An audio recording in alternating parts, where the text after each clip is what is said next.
सम्मानित साथियों, नमस्ते, सत श्री अकाल, आदाब, जोहार। मैं हूं डॉक्टर जन्मेजय और फिर से उपस्थित हूं अपनी एक नई रचना लेकर के जो ऊर्जा से भरी हुई है। काव्य समंदर के सतह पर अभी तक हमने सैकड़ों कविताओं का पाठ किया है। अभी तक हमने तमाम उन रंगों को पकड़ने की कोशिश की है जो जिंदगी में रचे बसे घुले हुए हैं। हमने उत्साह, उमंग, साहस, धैर्य, निडरता, प्रखरता, तमाम बातों को समेट करके अपनी कविताओं में सम्माहित किया है।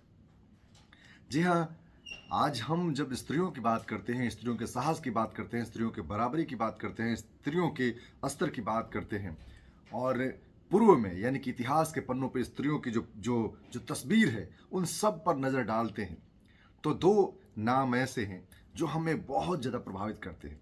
जी हाँ, हम भारत की प्रथम शिक्षिका माता सावित्रीबाई फुले और माता फातिमा शेख की बात कर रहे हैं। उस दौर को आप याद करिए जिस दौर में चौखट से बाहर निकलना, चौखट के बाहर कदम रखना भी बहुत मुश्किल था। शिक्षा की बात तो बहुत दूर थी, लेकिन उन तमाम परंपराओं को पीछे छोड़ते हुए, तमाम उन डर, भय, संशय सबको ध्वस्त करते हुए जो साहस माता सावित्रीबाई फुले ने और माता फातिमा शेख ने दिखाया, क्या वो आज के स्त्रियों के लिए प्रेरणा का स्रोत नहीं है? क्या आज के स्त्रियों के लिए वो चिंतन का विषय नहीं है? क्या आज के स्त्रियों के लिए वो एक मील का पत्थर नहीं है जिसे देख करके आज की स्त्रियां जो है सीखें? आज की स्त्रियों के जीवन में जो जो मुश्किलें हैं, जो बाधाएं हैं, जो अभाव है, जो अवसरों की कमी है, इन सब को लेकर के भय तो रहता है।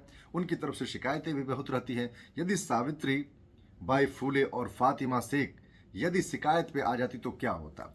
शिकायतों के सिलसिला को उन्होंने दरकिनार करते हुए, उन तमाम तमाम मुश्किलों का जिक्र न करते हुए, उन्होंने अपनी साहस का, उन्होंने अपनी निडरता का, उन्होंने अपने लक्ष्य का ध्यान किया और ध्यान केंद्रित करके अपने लिए कम और जमाने के लिए ज़्यादा, पीढ़ियों के लिए ज़्यादा उन्होंने सीढ़ियाँ गढ़ी। आने वाली पीढ़ियों को कुछ ऐसा मिले जो उनके भविष्य को संवार दे, ऐसी चिंता लेकर के माता सावित्रीबाई फूले और फातिमा शेख ने शिक्षा का दामन थामा और अपने जीवन में खुद शिक्षा के दम पर उजाला तो किया ही, हजारों, लाखों, करोड़ों लोगों के जीवन में, विशेष करके महिलाओं के जीवन में शिक्षा का जो वो लौ जलाया है जो काबिल तारीफ है। जी हाँ, माता सावित्री फूले और फातिमा शेख की बात करें और शिक्षा की बात ना हो, आपने इतिहास के पन्नों पर यदि निगाह डाली होगी तो आपको पता चलेगा कि भारत की धरती पर महिलाओं को समर्पित यदि पहला विद्यालय खोला गया तो 1 जनवरी 1848 को। क्या इससे पहले भारत नहीं था? क्या इससे पहले लोग नहीं थे? क्या इससे पहले महिलाएं नहीं थी? क्या इससे पहले महिलाओं का शिक्षा की जरूरत को किसी ने महसूस नहीं किया था? सबने महसूस किया था, लेकिन किसी ने पहल नहीं की। तो जो पहल करता है वही शेर होता है, जो पहल करती है वही शेरनी होती है, जो पहल करती है, जो निडर होकर के, साहसिक होकर के आगे बढ़ती है, वही हमारे लिए पूजनीय होता है, वही हमारे लिए अनुकरणीय होता है, वही हमारे लिए श्रद्धेय होता है। आज हम श्रद्धा के सुमन माता सावित्रीबाई फूले और माता फातिमा शेख के चरणों में समर्पित करते हुए आज हम उन्हीं को याद करते हैं और भारत की शेरनी नाम से जो हमारा जो जो हमारी कविता है, हमारी जो रचना है, उसको हम आप तक प्रस्तुत करने की कोशिश करेंगे।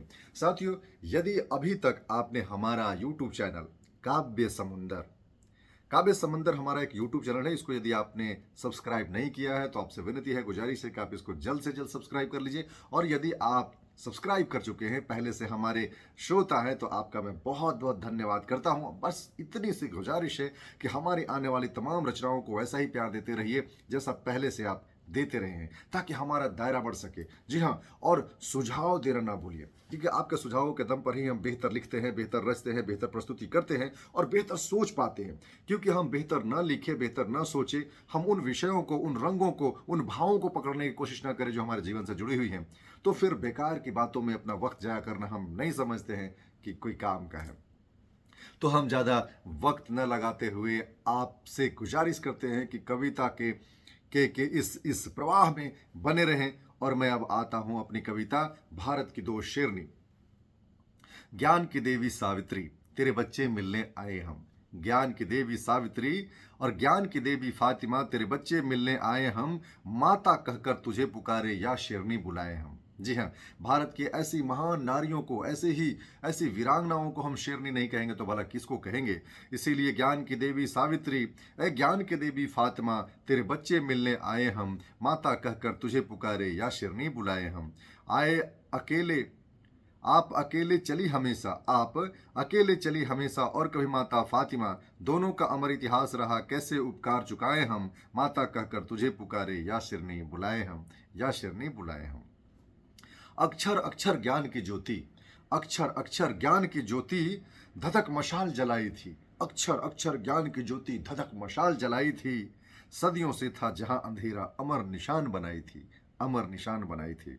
तुझे डराने वालों को भी, तुझे डराने वालों को भी ज्ञान का खूब दिखाए दम, माता कहकर तुझे पुकारे या शेरनी बुलाए हम, या शेरनी बुलाए हम। ज्योतिबा से मंगल परने नई सुबह की लाली थी, ए सावित्री, ज्योतिबा से मंगल परने नई सुबह की लाली थी, महिलाओं को चले पढ़ाने वो दिवस निराली थी।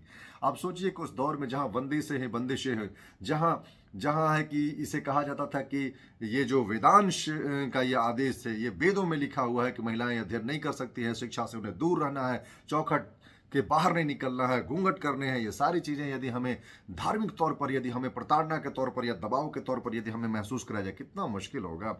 उन तमाम दीवारों को ध्वस्त करके सावित्री और ज्योतिबा फूले साथ आए और फातिमा का भी सहयोग मिला। और फिर देखिए क्या हुआ। ज्योतिबा से मंगल परिणय नई सुबह की लाली थी, महिलाओं को चले पढ़ाने वो दिवस निराली थी। सन 48 पहला स्कूल, 1848 पहला स्कूल खुला, सन 48 पहला स्कूल चले उपढ़ने धाय कदम, माता कहकर तुझे पुकारे या शेरनी बुलाए हम, या शेरनी बुलाए हम। भेदभाव के मर्म भुलाकर, यूं तो सावित्री ने जब पढ़ाना शुरू किया तो स्वर्णों की बच्चियों को पहले अवसर दिया, जो अवसर विहीनता से कभी ग्रस्त ही न रहे। लेकिन उनके दिमाग में, उनके दृष्टि में, उनके सोच में यह भेदभाव नहीं था। भेदभाव करने वालों के मूर्खता पर वो हंसती थी। वो कहती थी कि अरे तुम्हारी जो जो सोच है, तुम्हारी जो तुम्हारा जो स्तर है, तुम्हारी जो औकात है, तुम अपने औकात में रहो, तुम अपने हद में रहो। हम तो भारत की नारियों की मुक्ति चाहते हैं, भारत की नारियों की शिक्षा चाहते हैं, भारत की नारियों की बेहतरी चाहते हैं। और आज माता सावित्रीबाई फुले फातिमा शेख के प्रयासों के दम पर ही आज भारत की बेटियां आसमान के बुलंदी पर छा रही हैं। चाहे वो खेल हो, साहित्य हो, विज्ञान हो, कला हो, किसी भी क्षेत्र में वो किसी से कम नहीं है। लेकिन और ज़्यादा ये जो लैंगिक विविधता है, इसको बढ़ाने की आवश्यकता है, लैंगिक भेदभाव है, इसको मिटाने की जरूरत है। तो आगे भेदभाव के मर्म भुलाकर सबको गले लगाया था माता सावित्रीबाई फुले और माता फातिमा शेख ने। भेदभाव के मर्म भुलाकर सबको गले लगाया था, सबको गले लगाया था, और खोद के अपने आंगन कुआं सबकी प्यास बुझाई थी। नहीं समझने वालों को भी प्यार निभाए कभी न कम, नहीं समझने वालों से भी प्यार निभाए कभी न कम, माता कहकर तुझे पुकारे या शेरनी बुलाए हम, या शेरनी बुलाए हम।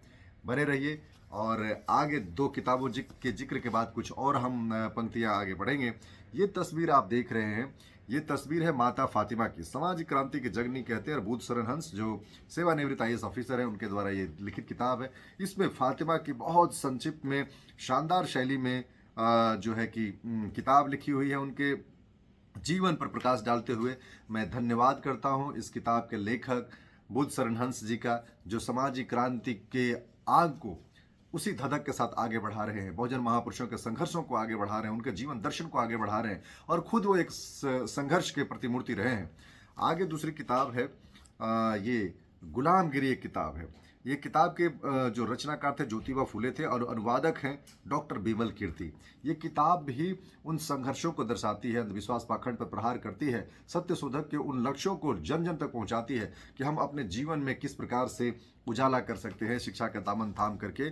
और आखिर में एक युक्ति लिखी हुई है, इस पर गौर करने की जरूरत है कि विद्या बिन मति गई, विद्या बिन मति गई, मति बिन नीति गई, नीति बिन गति गई, गति बिन वित्त गया, धन बिन शूद्र पतित हुए, इतना घोर अनर्थ मात्र अविद्या के कारण हुआ। महात्मा ज्योतिबा फुले।